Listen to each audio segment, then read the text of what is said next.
man. I'm finna shoot your. I only get like 4 blocks and then I stop. Like I just stopped on my own. I'm like, what am I doing right now? Don't have the victim because he left town because he's a drug dealer. I said, what am I doing? What did I just do?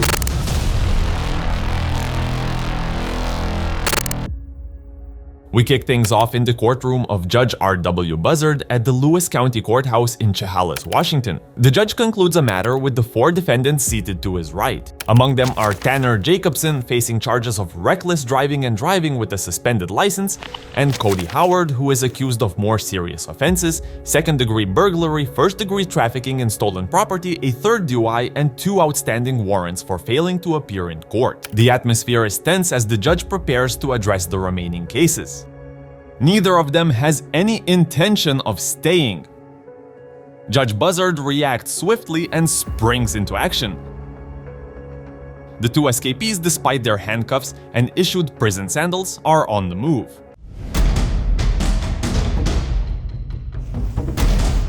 A witness recognizes the unfolding chaos and points out the direction of their flight. Not very necessary though, as they left obvious clues on the floor. They managed to reach the 3rd floor stairwell, their escape seeming imminent.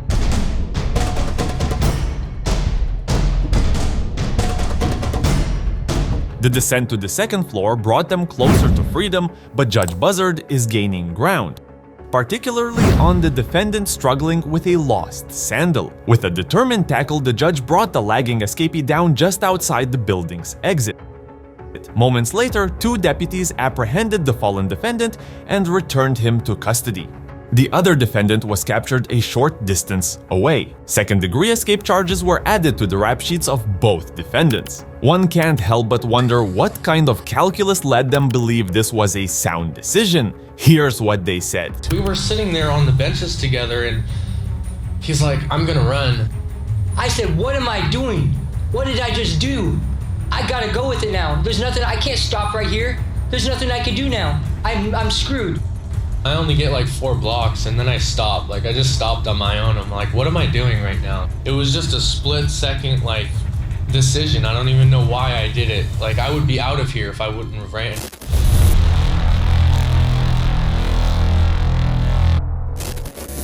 Next, we have the case of Callum Finter, who is at Bradford Crown Court in the UK.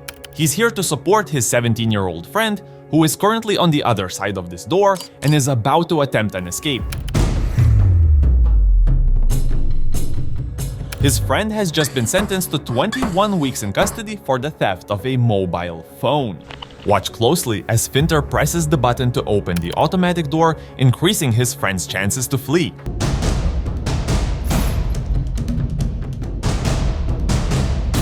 Observe as the teenager almost makes it to the exit, followed by 4 security guards who seem to be in slow motion compared to him. Meanwhile, Finter takes a different route out of the building. The teenage phone thief manages to escape the courthouse, and it appears the security officers have lost him. Finter, on the other hand, exits casually, hopping down the steps as if nothing happened.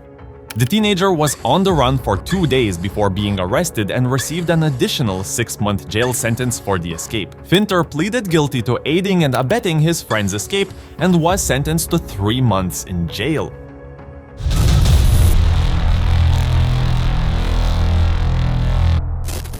Our next guy, Gerald Hyde II, was just found guilty of having meth.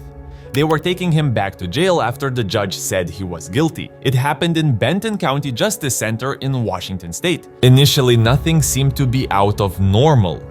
Here's the crazy part. He follows his instinct and slips away from the guards and goes back into the courtroom. Like, nobody saw him do it.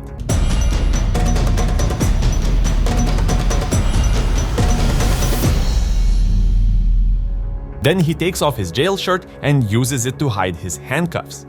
Can you believe that?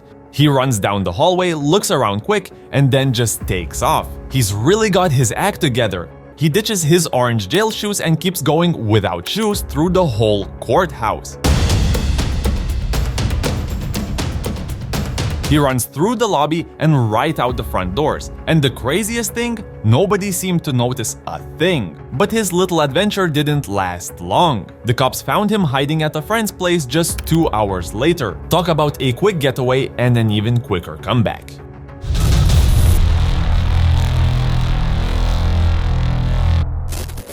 We're in the Highland County Courthouse in Greenfield, Ohio.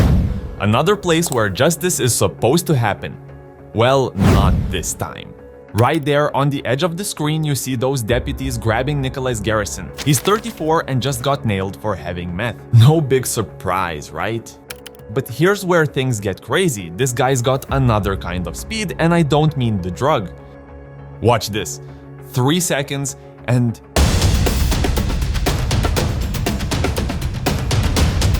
he's gone. Let's rewind a bit and see how it went down. Garrison waits until the deputies aren't looking, then bam! Check out how he slips between the two cops. And that third guy? No chance. He's flying down the stairs and Deputy Reno's right behind him, jumping over the railing without thinking too much. But Garrison's too quick. He's out of the courthouse before you can blink. This guy was on the run for almost 4 whole days. Can you believe that? Now he's in even more trouble and faces additional charges. And Deputy Reno, the one who tried to stop him, he broke 4 ribs and got a little bump on the head. But don't worry, he's all good now.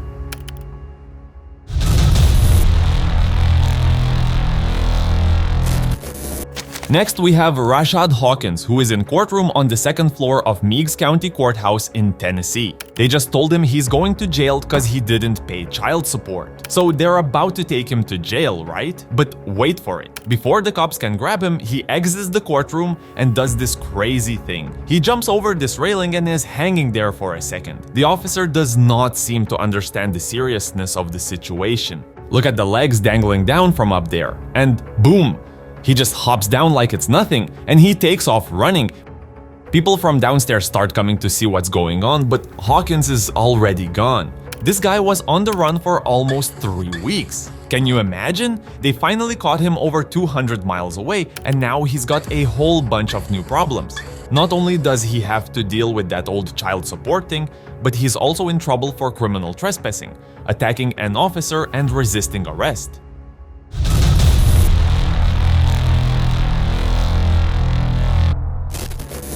We're in a courtroom in Rochester Hills, Michigan. This guy, Jason Cordero, just got hit with 90 days in jail. He'd been causing trouble in a store and got sentenced for disorderly conduct and retail fraud charges. Now, here's the weird part. Take a look around the courtroom.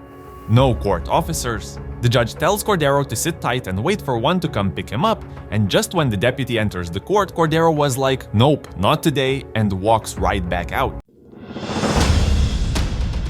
Cordero saw his chance and took off like a shot. Check out the top right corner of the screen.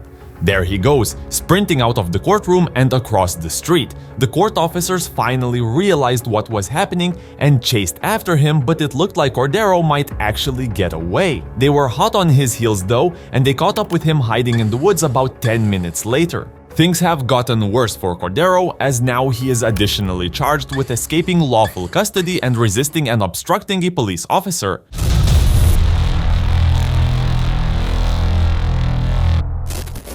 Next, we have Joel Delgado, who is being escorted to the Pulaski County Courthouse in Little Rock, Arkansas, to face charges of residential burglary and theft of services. Reportedly injured during his arrest, he was transported to a hospital before being brought to court. As deputies were bringing Delgado into the courthouse, an unexpected incident occurred. He dropped his shoe, causing a brief disruption. This could well be a cover for his escape plan. What'd you say, OJ? Hey, you see a shoe back there? Where is it? You wouldn't believe it, but Delgado, the guy in the wheelchair and neck brace, took off running like a cheetah.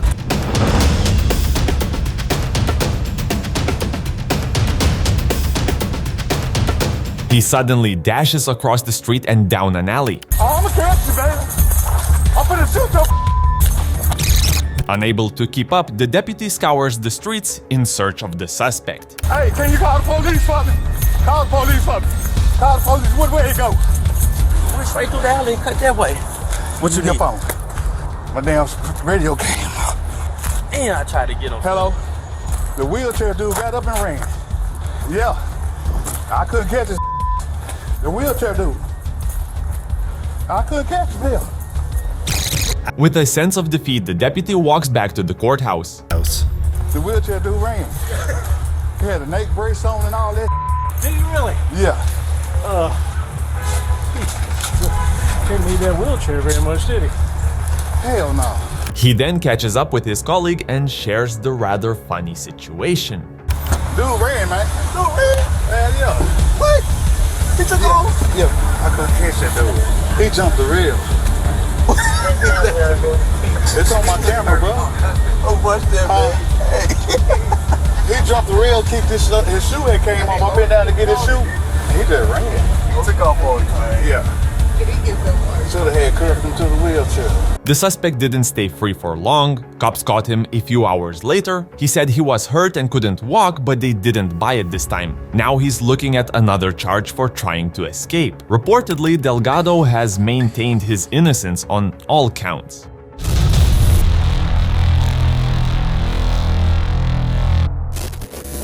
We're heading to the Juvenile Justice Center in Nashville, Tennessee. It's well past 9 p.m. when we find 4 teenagers aged between 15 and 17 unsupervised in the basement of the Juvenile Justice Center. These young men are supposed to be working, but there's no one around to oversee them. They're facing serious charges including armed robbery, car theft, and even murder. Too young for prison, they're detained here while awaiting trial. Clearly, they have no intention of staying until their day in court. They emerge from a basement elevator clad in what look like yellow security vests.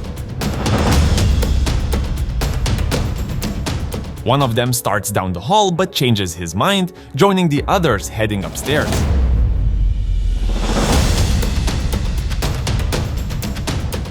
Upon reaching the ground floor, the teens burst through the front doors. No one attempts to stop them. The entire escape is captured on camera.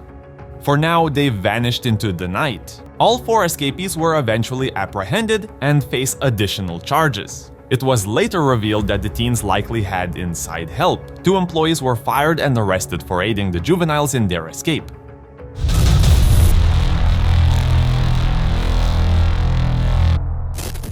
We're in a courtroom in Louisville, Kentucky. The defendants are Mario and Jose Guzman. They're brothers and they're in trouble with the law for drugs. They're out on bail right now, but things are about to change. Mario's wife Samantha is sitting with them. The state is trying to get Mario's bail increased today. They say he's done some bad things since he got out on bail, like breaking into a place, messing with evidence, and having weed. They think he broke the rules of his bail agreement. The judge, Mary Shaw, is listening to both sides. In your order, it specifically says no further violations of the law. He picked up new charges. He violated the law. The brother's lawyer says the stealing charge isn't that strong because the person who says they got robbed took off. Mario himself says the guy ran away because he was a drug dealer. They don't have the victim because he left town because he's a drug dealer. The state wants to increase Mario's bail from $500 to a whopping $15,000, but his lawyer says that's way too much. I mean, we might as well say $100,000 full cash, Judge. It's an amount that Mr. Guzman can't post. That's not the purpose of bond. The purpose of bond is to make sure that someone comes to court. After arguing back and forth for a few minutes, the judge is ready to announce her decision. Agree. New charges obviously have been picked up. Current bond is not appropriate. It will be $5,000 full cash. If Mario can't come up with the new bail amount, he's going to jail while he waits for his trial. Just as the officer is about to take him away, everything goes crazy.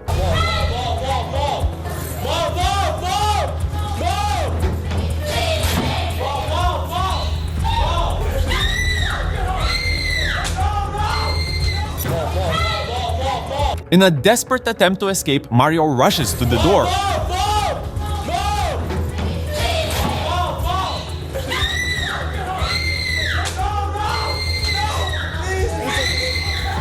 His brother Jose starts begging the judge for help. He's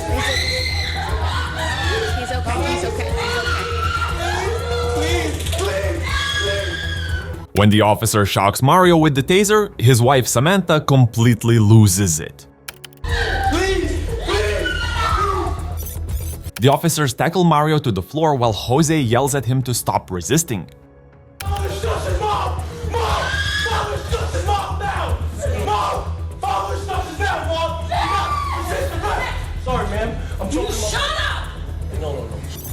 Samantha's so out of herself they have to put her in handcuffs. Finally, they drag Mario out of the courtroom. Some of the officers got a few bumps and bruises. Mario's in even more trouble now. They're charging him with 3 counts of attempted assault and criminal mischief. They also upped his bail another $2,500, so now it's $7,500.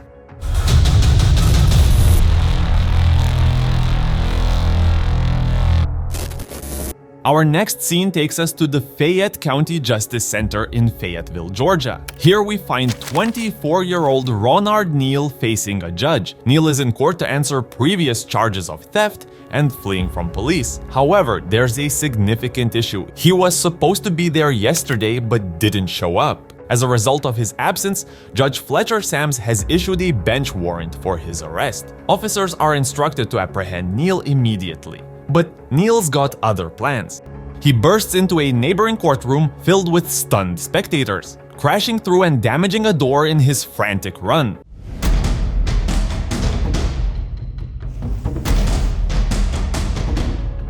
Neal dashes down a stairwell towards the first-floor exit, freedom almost within his grasp. However, with deputies and police officers close behind, Neal is brought back to court later that day. He pleads guilty to his previous charges. Due to his escape attempt, which involved damaging property and injuring officers, Neal faces additional charges and receives 5 more years in prison. He is now serving a 10-year sentence at Georgia's Lee State Prison.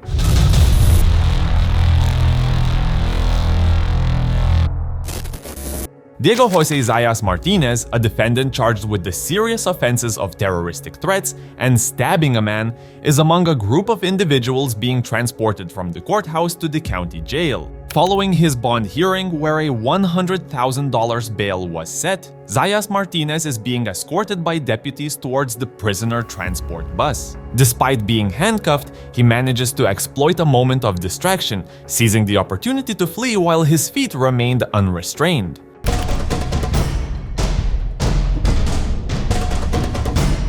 Let's look closer. As the deputies attempt to apprehend him, Zas Martinez makes a daring dash, narrowly evading the grasp of one officer. While another deputy pursues him, the other officer remains to guard the remaining prisoners. The escapee made a beeline for the parking lot with a determined deputy hot on his heels. However, Zas Martinez proved to be an elusive target, maintaining a slight advantage over his pursuer. In a desperate gamble, Zas Martinez jumped over a fence, seemingly on the verge of making a clean getaway. Yet, fate intervened. Later that same day, a sheriff's deputy, acting on information provided by a vigilant citizen, discovered Zas Martinez hiding beneath his residence. Captured and returned to the courthouse, the defendant faced a significant escalation of charges. His original bail was substantially increased to a hefty $500,000, and an additional charge of third-degree escape was levied against him.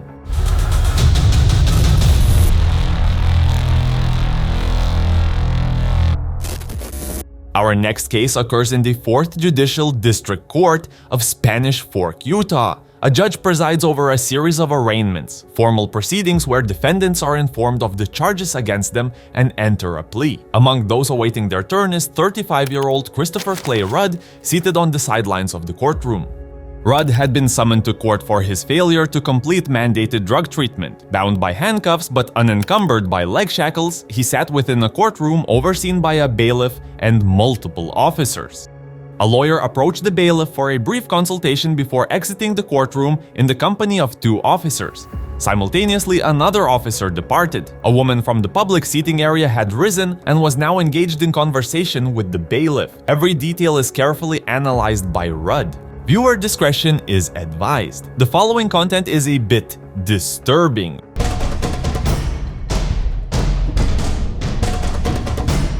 Rudd's body plummets 18 feet, landing with a sickening thud on the unforgiving marble floor. It's the equivalent of a headfirst dive from a second-story window. All this with his handcuffs on.